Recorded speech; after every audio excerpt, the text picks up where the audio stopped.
कल्पना की जा सकती है कैसे अत्यंत धार्मिक विचारों वाले व्यक्ति की, जो ईरान से है, दिन में 5 बार नमाज अदा करता है और अपने उसूलों का पूरी सख्ती से पालन करता है। जी बिल्कुल। और फिर वही व्यक्ति अपना सामान बांधता है और भारत के महाराष्ट्र में इगतपुरी की पहाड़ियों में स्थित धम्मगिरी पहुंच जाता है, वो भी पूरे 10 दिन पूर्ण मौन में बिताने के लिए।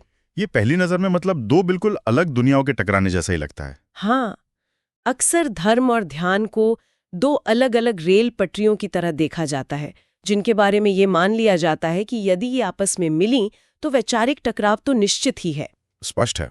एक विशेष सांस्कृतिक परिवेश से आने वाला व्यक्ति जब एक सर्वथा भिन्न पद्धति को अपनाता है तो ये सवाल तो उठता ही है कि क्या ये दोनों पटरियां बिना टकराए साथ चल सकती हैं? बिल्कुल। और आज की इस गहन चर्चा में हम इसी जटिल लेकिन बेहद दिलचस्प विषय की परतों को खोलेंगे। यह समझने का प्रयास करेंगे कि कैसे एक ध्यान पद्धति सांस्कृतिक और भौगोलिक सीमाओं को पार करके मानव जीवन के गहरे दुखों का समाधान कर रही है। देखिए, इस चर्चा का आधार बहुत ही ठोस और व्यवहारिक है। जब हम ईरान के मुसलमानों और विपस्सना ध्यान साधना के इस संगम को देखते हैं तो सबसे पहले यह समझना जरूरी है कि विपस्सना वास्तव में है क्या। जी, अक्सर ध्यान के नाम पर हमारे मन में किसी मंत्र के उच्चारण या किसी बाहरी कर्मकांड की छवि उभरती है। बिल्कुल सही कहा। लेकिन विपस्सना पूरी तरह से अलग है। इसका शाब्दिक अर्थ ही है चीजों को वैसे ही देखना जैसी वे वास्तव में है। यानी इसमें कोई कल्पना नहीं है? जी बिल्कुल नहीं। ये एक अत्यंत वैज्ञानिक प्रक्रिया है। इसमें व्यक्ति केवल अपनी स्वाभाविक सांस को आते जाते देखता है और फिर अपने ही शरीर पर सिर से लेकर पैर तक उठने वाली भौतिक संवेदनाओं को महसूस करता है। जैसे गर्मी, ठंडक या कंपन? हाँ, या दर्द। और इन संवेदनाओं को बिना किसी प्रतिक्रिया के एक तटस्थ भाव से महसूस करना होता है। असल में यही वो बिंदु है जहां से सारे बदलाव शुरू होते हैं। ये बिंदु स्पष्ट करना बहुत आवश्यक था, क्योंकि किसी भी समुदाय में, विशेषकर मुस्लिम समुदाय में, ध्यान को लेकर एक बुनियादी संकोच हमेशा देखा गया है। ये विचार आना बहुत स्वाभाविक है कि कहीं ये उनके धार्मिक सिद्धांतों के विरुद्ध तो नहीं है। बिल्कुल। इस्लाम में एकेश्वरवाद और कर्मकांडों को लेकर बहुत स्पष्ट नियम है। ऐसे में अरब समाचार के एक प्रमुख धर्म संपादक और मध्य पूर्व के विद्वान आदिल सलाही का विश्लेषण बहुत तार्किक है। जी, उनका निष्कर्ष बहुत ही स्पष्ट है। उन्होंने बताया है कि किसी भी पूर्णतः संप्रदाय निरपेक्ष साधनाओं को अपनाने में कोई आपत्ति नहीं होनी चाहिए। और इस्लाम में जो आंतरिक शांति चाही गई है उसे किसी अन्य संप्रदाय की क्रिया पद्धति को अपनाए बिना भी हासिल किया जा सकता है। बिल्कुल। और आदिल सलाही के इस विश्लेषण की सबसे महत्वपूर्ण कड़ी है इसका कर्मकांड रहित होना। यानी किसी नई मान्यता या प्रतीक को अपनाने का दबाव न होना। सही कहा। किसी भी धर्म या संप्रदाय में टकराव तब होता है जब व्यक्ति को अपनी पुरानी मान्यताओं को छोड़कर कुछ नया पहनना या अपनाना पड़ता है। विपस्सना में ऐसा कुछ भी नहीं है। मतलब जब कुछ जोड़ने या घटाने की आवश्यकता ही नहीं है तो संघर्ष की गुंजाइश भी नहीं बचती। जी, ये किसी धर्म का परिवर्तन नहीं है, बल्कि मन के काम करने के तरीके को समझने का एक विशुद्ध विज्ञान है। दुख का कारण मन के भीतर उत्पन्न होने वाले विकार हैं, जैसे क्रोध, लालच या भय। हाँ, और इन विकारों को दूर करने के लिए किसी बाहरी अनुष्ठान के नहीं बल्कि आत्मनिरीक्षण की आवश्यकता होती है। यह सीधे तौर पर एक सुखी जीवन की राह दिखाती है। इसे एक बहुत ही सीधे उदाहरण से समझा जा सकता है। ये बिल्कुल शुद्ध जल ग्रहण करने के समान है। बहुत सटीक रूपक है। जल चाहे मिट्टी के पात्र में हो, तांबे के बर्तन में हो या कांच के ग्लास में, उसकी शुद्धता और प्यास बुझाने की मूल क्षमता तो अपरिवर्तित ही रहती है। बिल्कुल। कर्मकांड रहित ध्यान भी बिल्कुल उस शुद्ध जल की तरह ही है। यह व्यक्ति की मूल सांस्कृतिक पहचान यानी उस पात्र को बदलने का प्रयास नहीं करता। वो केवल भीतर के आध्यात्मिक प्यास को बुझाता है। सैद्धांतिक रूप से ये बहुत प्रभावशाली लगता है, लेकिन जब हम वास्तविक अनुभवों की बात करते हैं तो इगतपुरी के धम्मगिरी में भाग लेने वाले ईरानी नागरिकों के अनुभव सामने आते हैं। जी, उनके अनुभव इस सिद्धांत को पूरी तरह से प्रमाणित करते हैं। एक कट्टर विचारों वाले मुस्लिम लेक्चरर का अनुभव है कि वे अब हर स्थिति को पहले से बेहतर समझ सकते हैं और उन्होंने अंतर्मन की भारी शांति का अनुभव किया। और एक अन्य युवा का मामला भी है जिसने नौकरी छोड़ दी थी और जो जीवन से हताश होकर परिवार की चिंता का कारण बना हुआ था। हाँ, उसने भी जीवन का वास्तविक सार खोज लिया। देखिए, इन दोनों उदाहरणों में हम मन की कार्यप्रणाली के एक बहुत ही गहरे सिद्धांत को काम करते हुए देखते हैं। वो कैसे? जब मन लगातार विचारों, चिंताओं और प्रतिक्रियाओं के शोर में उलझा रहता है तो उसे एक प्रतिक्रियात्मक अवस्था या रिएक्टिव स्टेट कहा जाता है। उस लेक्चरर या उस युवा के मामले में विपस्सना ने उन्हें कोई नया जीवन दर्शन नहीं दिया, बल्कि उनके मन का वो शोर शांत कर दिया। बिल्कुल। 10 दिन तक अपनी सांस और संवेदनाओं को तटस्थ भाव से देखने के कारण वो शोर शांत हो गया। ये ऐसा है जैसे मटमेले पानी को कुछ देर शांत छोड़ देने पर मिट्टी नीचे बैठ जाती है और पानी साफ हो जाता है। मानसिक कोलाहल शांत होने पर जीवन का उद्देश्य स्पष्ट रूप से उभर आता है। जी बिल्कुल, यही प्रक्रिया होती है। मानसिक स्पष्टता और शांति मिलना तो तर्कसंगत लगता है। इसे एक मनोवैज्ञानिक लाभ के रूप में आसानी से समझा जा सकता है। लेकिन कुछ अनुभव ऐसे हैं जो शारीरिक संवेदनाओं और बीमारियों से जुड़े हैं। हाँ, और यहाँ संदेह होना बहुत स्वाभाविक है। जैसे जीव विज्ञान के एक शिक्षक का अनुभव है कि उन्हें इस साधना के माध्यम से कोशिकाओं के वास्तविक कार्य करने के तरीके का प्रायोगिक ज्ञान मिला। ये अपने आप में बहुत विस्मयकारी है। और इससे भी अधिक हैरान करने वाला मामला एक प्रोफेसर का है। उनकी पीठ में लंबे समय से एक पुराना और गंभीर दर्द रहता था। जी। उनका अनुभव है कि ध्यान के दौरान उनके शरीर में एक प्रकाश सा फैला और वो पुराना दर्द पूरी तरह गायब हो गया। इसके बाद उन्हें जीवन की अनित्यता की गहरी समझ मिली। ये एक बहुत ही महत्वपूर्ण बिंदु है। यहाँ एक बड़ा सवाल खड़ा होता है। मानसिक शांति तक तो ठीक है, लेकिन पीठ का पुराना दर्द अचानक गायब हो जाना, क्या ये मात्र एक मनोवैज्ञानिक प्रभाव है? मतलब एक प्लेसिबो इफेक्ट? हाँ, जहाँ इंसान बस मान लेता है कि वो ठीक हो गया है। एक ध्यान पद्धति किसी शारीरिक बीमारी का इलाज कैसे कर सकती है? देखिए, ये संदेह बिल्कुल स्वाभाविक है, लेकिन यहीं पर मन और शरीर के गहरे जुड़ाव का विज्ञान सामने आता है। ये कोई चमत्कार या केवल प्लेसिबो प्रभाव नहीं है। तो इसके पीछे का विज्ञान क्या है? आधुनिक विज्ञान भी अब मनोकायिक या साइकोसोमैटिक बीमारियों के सिद्धांत को मानता है। मन और शरीर असल में दो अलग अलग इकाइयां नहीं हैं। मतलब वे एक दूसरे से पूरी तरह जुड़े हुए हैं। बिल्कुल। जब भी मन में कोई विकार उठता है, जैसे बहुत तेज गुस्सा, डर या गहरी उदासी, तो शरीर में एक रासायनिक प्रतिक्रिया होती है। दिल की धड़कन बढ़ जाती है, मांसपेशियां तन जाती हैं। और यदि कोई व्यक्ति लंबे समय तक इस तनाव को दबाकर रखे तो वह मानसिक तनाव शरीर में शारीरिक दर्द, ऐंठन या ग्रंथियों के रूप में जमा हो जाता है। उन प्रोफेसर का पीठ दर्द संभवतः किसी ऐसे ही गहरे दबे हुए मानसिक विकार का शारीरिक प्रकटीकरण था। यानी वो दर्द सिर्फ हड्डी या मांसपेशी का नहीं था, बल्कि किसी पुरानी दबी हुई भावना का नतीजा था।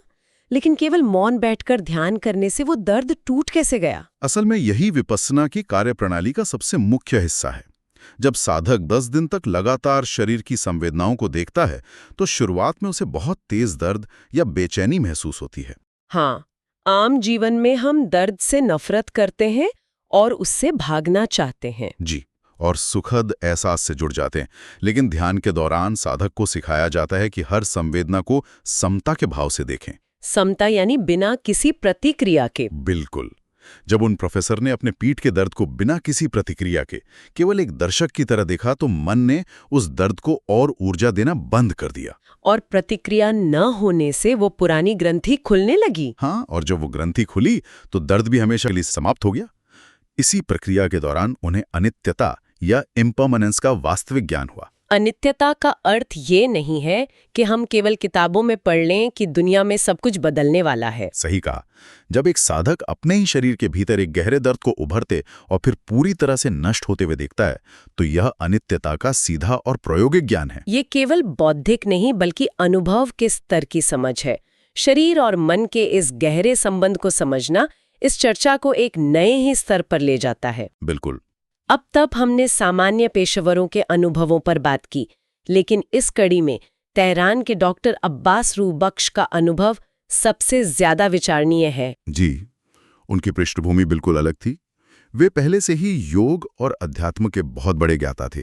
हाँ, उन्होंने 15 वर्षों तक योग सिखाया था, योग पर एक पुस्तक लिखी थी, और वे मंत्र, यंत्र, संगीत और सूफी दरवेश नृत्य के भी विशेषज्ञ थे। एक ऐसा व्यक्ति जो पहले से ही ज्ञान के इतने ऊंचे स्तर पर हो, जब वो ऐसे शिविर में जाता है तो स्थिति बहुत दिलचस्प हो जाती है। शुरुआत में उन्होंने इस पूरी प्रक्रिया को बहुत साधारण समझा। अक्सर ऐसा होता है कि जब आप बहुत कुछ जानते हैं तो एक नई चीज को भी अपने पुराने तराजू पर ही तौलने लगते हैं। देखिए, डॉक्टर अब्बास की पृष्ठभूमि इसलिए महत्वपूर्ण है क्योंकि वे अध्यात्म की दुनिया के एक अनुभवी यात्री थे। जब किसी के पास ज्ञान का एक विशाल भंडार होता है तो वो अक्सर एक सूक्ष्म अहंकार का रूप ले लेता है। व्यक्ति सोचता है, मैं तो पहले से ही ये सब जानता हूँ। बिल्कुल, इस स्थिति में मन एक नए अनुभव को सीधे तौर पर ग्रहण करने के बजाय लगातार उसकी तुलना और विश्लेषण करने में लग जाता है। यह पूर्व ज्ञान एक आवरण बना लेता है जो सत्य के सीधे अनुभव को रोकता है। और डॉक्टर अब्बास के मामले में यही आवरण शिव के चौथे दिन टूट गया। जी, उनका अनुभव बहुत ही गहरा था। उनके अनुसार चौथे दिन उनके भीतर एक भारी तूफान उठा। शरीर में अत्यंत तीव्र और विस्फोटक संवेदनाएं उत्पन्न हुई। स्थिति यहां तक आ गई कि वे इतने व्याकुल हो गए कि हॉल से बाहर जाकर 15 मिनट तक लगातार रोते रहे। ये एक बहुत ही प्रचंड प्रतिक्रिया थी। और इस गहरे तूफान के शांत होने के बाद उन्होंने एक अत्यंत हल्की और गहरी शांति का अनुभव किया। यह ऐसा है जैसे कोई बहुत ही अनुभवी और कुशल नाविक हो जिसने दुनिया के हर सागर की यात्रा की हो, जिससे सारे नक्शे पता हों। हाँ। और अचानक वो एक ऐसे गहरे समुद्री तूफान में फंस जाए जहां उसके सारे पुराने नक्शे और दिशा सूचक यंत्र काम करना बंद कर दें। बिल्कुल। उसे अपने सारे यंत्रों को छोड़कर लहरों के सामने समर्पण करना पड़े और तभी उसे सागर की वास्तविक गहराई का एहसास हो। डॉक्टर अब्बास के साथ जो हुआ, क्या वो उनके उसी पूर्व ज्ञान और अहंकार का टूटना था? आपका ये रूपक उस मानसिक स्थिति को पूरी तरह से स्पष्ट करता है। देखिए, वो तूफान विनाशकारी नहीं था, वो एक गहरी शुद्धि की प्रक्रिया थी। जो 15 मिनट का रुदन था, वो दुख के आंसू नहीं थे। जी नहीं, वो कैथार्सिस था। जो वर्षों से जमा बौद्धिक अहंकार, पुरानी धारणाएं और संस्कार टूटते हैं तो शरीर और मन पर उसका बहुत प्रचंड प्रभाव होता है। उन्होंने हमेशा चीजों को बुद्धि के स्तर पर समझा था। हाँ, लेकिन उस चौथे दिन उन्होंने सत्य का सीधा अनुभव किया, अपने भावों की प्रतिध्वनि को सुना। जब एक ज्ञाता अपने सूक्ष्म अहंकार को किनारे रखता है तो जो रूपांतरण होता है वो बेहद गहरा और स्थायी होता है। और बुद्ध की विचारधारा और गोयनिका जी के प्रवचनों का उन पर इतना गहरा प्रभाव पड़ा कि उन्होंने बाद में दूसरी बार 30 और तीसरी बार 60 से अधिक विद्यार्थियों को ईरान से भारत लाकर यह साधना करवाई। उनका यह मानना कि ईरान में भी विपस्सना केंद्र की स्थापना होनी चाहिए, यह इस बात का प्रमाण है कि यह विद्या पूर्व ज्ञान की सभी बाधाओं को पार कर सकती है। डॉक्टर अब्बास का अनुभव आध्यात्मिक गहराइयों के बारे में बहुत कुछ कहता है, लेकिन जीवन हमेशा आध्यात्मिक ऊंचाइयों पर नहीं चलता।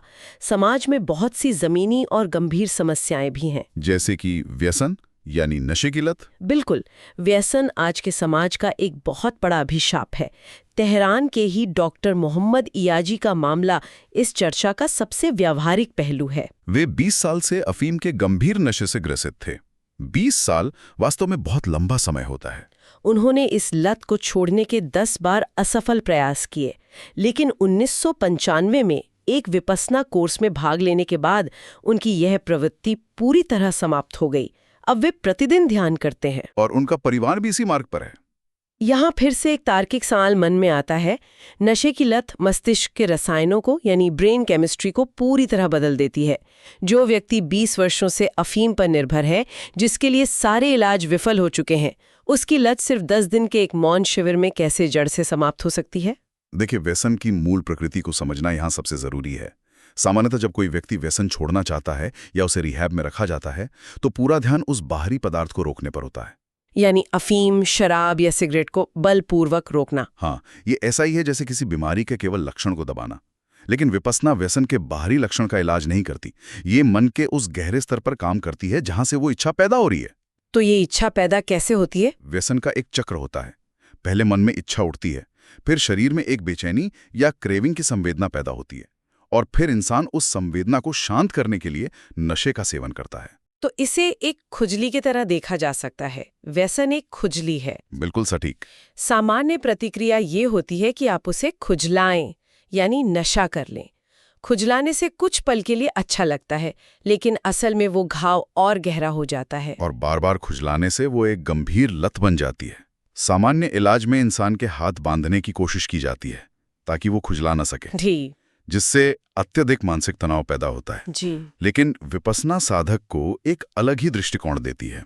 जब डॉक्टर याजी के भीतर अफीम की वो तेज मांग उठी तो शरीर में भयंकर बेचैनी की संवेदनाएं पैदा हुई होंगी। लेकिन शिविर के दौरान उन्होंने ये सीख लिया था कि किसी भी संवेदना के प्रति प्रतिक्रिया नहीं करनी है। सही कहा। उन्होंने उस खुजली को बिना खुजलाए केवल एक तटस्थ दर्शक की तरह देखा। उन्होंने देखा कि ये तीव्र इच्छा उठ रही है, कुछ देर रह रही है और फिर अपने आप नष्ट हो रही है। जब उन्होंने लगातार ऐसा किया तो मन ने संवेदना और प्रतिक्रिया के बीच के उस 20 साल पुराने पुल को तोड़ दिया। बिल्कुल, उन्होंने व्यसन को बलपूर्वक दबाया नहीं, बल्कि उस इच्छा के मूल कारण को ही मन की गहराई से उखाड़ फेंका। यही कारण है कि यह समाधान स्थायी है। यह स्पष्टीकरण व्यसन मुक्ति के पूरे विज्ञान को एक नई रोशनी में प्रस्तुत करता है। यह समझना बहुत प्रभावशाली है कि ध्यान सिर्फ आंखें बंद करके बैठने की क्रिया नहीं है, बल्कि यह मन के सबसे गहरे सर्किट्स को दोबारा सही करने की, यानी रिवायर करने की प्रक्रिया है। जी, ये मानसिक प्रोग्रामिंग को बदलने जैसा है। और इसी क्रम में तेहरान के ही मोहम्मद रजा ने इस पूरी चर्चा का एक बहुत ही सुंदर और व्यापक सार प्रस्तुत किया है। उनका निष्कर्ष बहुत ही महत्वपूर्ण है। उनका निष्कर्ष है कि शुद्ध धर्म कभी भी सांप्रदायिक नहीं हो सकता। उन्होंने धर्म की एक सार्वभौमिक परिभाषा दी है जो केवल 3 मूल स्तंभों पर टिकी है: शील, समाधि और प्रज्ञा, यानी मन की शुद्धि। जी, उनका कहना है कि इस त्रिवेणी में कट्टर विचारों का कोई स्थान नहीं है और यह सारे जगत के लिए शांति का मार्ग है। देखिए, मोहम्मद रजा का ये निष्कर्ष धर्म के उस वास्तविक अर्थ को सामने लाता है जो अक्सर कर्मकांडों के शोर में खो जाता है। ये 3 स्तंभ किसी विशेष संप्रदाय की संपत्ति नहीं है। शील का अर्थ नैतिकता है ना? बिल्कुल। शील का अर्थ है ऐसा कोई काम न करना जिससे दूसरों को नुकसान हो। ये नैतिकता हर समाज के लिए आवश्यक है। समाधि का अर्थ है अपने मन पर नियंत्रण और एकाग्रता, जिसकी आवश्यकता हर इंसान को है, चाहे वो किसी भी देश या धर्म का हो। हाँ, और मन की शुद्धि का अर्थ है अपने भीतर के क्रोध, घृणा और लालच को जड़ से निकालना। जब अभ्यास इन 3 स्तंभों पर आधारित होता है तो ये अपने आप में पूर्ण हो जाता है। इसमें किसी अंधविश्वास या कट्टरता की कोई आवश्यकता नहीं रह जाती। बिल्कुल नहीं। ये एक शुद्ध विज्ञान है जो इंसान को उसकी अपनी जिम्मेदारी का एहसास कराता है। आप स्वयं कर्म करेंगे और स्वयं फल पाएंगे। तो यदि हम ईरान के इन विभिन्न नागरिकों के अनुभवों से गुजरते हुए इस पूरी चर्चा का एक निष्कर्ष निकालें तो ये बात पूरी तरह से स्थापित हो जाती है कि विपस्सना जैसी ध्यान साधनाएं किसी भौगोलिक या धार्मिक सीमा में बंधी हुई नहीं है। जी बिल्कुल। चाहे वो कट्टरपंथी विचार रखने वाले प्रोफेसर हों जिन्हें मानसिक शांति मिली, भटका हुआ वो युवा हो जिसे जीवन की दिशा मिली, 15 वर्षों का अनुभव रखने वाले डॉक्टर अब्बास हों जिनका अहंकार टूटकर सत्य से साक्षात्कार हुआ, या फिर 20 वर्षों से अफीम के व्यसन से पीड़ित डॉक्टर एयाजी हों जिन्होंने व्यसन की जड़ को ही नष्ट कर दिया। इन सभी के जीवन में आए गहरे बदलाव ये सिद्ध करते हैं कि आंतरिक शांति का मार्ग सभी के लिए समान रूप से खुला है। धर्म और ध्यान की वे 2 पटरियां जिनकी हमने शुरुआत में बात की थी, वे असल में कभी टकराती नहीं है, बशर्ते हम कर्म कांडों के भारी बोझ को उतार दें। इस पूरी यात्रा में जो सबसे महत्वपूर्ण तथ्य सामने आता है वो है मानव मन की एक रूपता, यानी मन हर जगह एक जैसा ही काम करता है। जी, भाषा, पहनावा और मान्यताएं अलग हो सकती हैं, लेकिन दुख का कारण और दुख से मुक्ति की प्रक्रिया हर इंसान के लिए एक ही है। जब व्यक्ति खुद के भीतर झांककर अपने विकारों को साफ कर लेता है तो बाहरी दुनिया से उसका संघर्ष अपने आप समाप्त हो जाता है। ये एक अत्यंत गंभीर और विचारणीय बिंदु है जिस पर आकर ये चर्चा एक नया आयाम लेती है। बिल्कुल। यदि शील, समाधि और मन की शुद्धि पर आधारित एक सरल और बिना कर्मकांड वाला अभ्यास दुनिया की सबसे मजबूत वैचारिक और सांस्कृतिक सीमाओं को इतनी सहजता से पार कर सकता है, यदि ये 20 साल पुराने व्यसन और गहरे बौद्धिक अहंकार को जड़ से उखाड़ सकता है, तो क्या ये संभव है कि भविष्य में मानव समाज अपने सबसे जटिल वैश्विक विवादों का समाधान भी किसी बाहरी राजनीतिक समझौते में खोजने के बजाय अपनी आंतरिक चेतना की शुद्धि में खोजेगा? ये एक बहुत ही गहरा प्रश्न है। क्या विश्व शांति का रास्ता संधियों और प्रस्तावों से होकर नहीं, बल्कि व्यक्तिगत चेतना की सफाई से होकर गुजरता है? ये एक ऐसी संभावना है जिस पर हम सभी को बहुत गंभीरता से मनन करना चाहिए। आज की इस गहन चर्चा में बस इतना ही। विचार करते रहें। बुद्धं शरणं गच्छामि, धर्मं शरणं गच्छामि, संघं शरणं गच्छामि।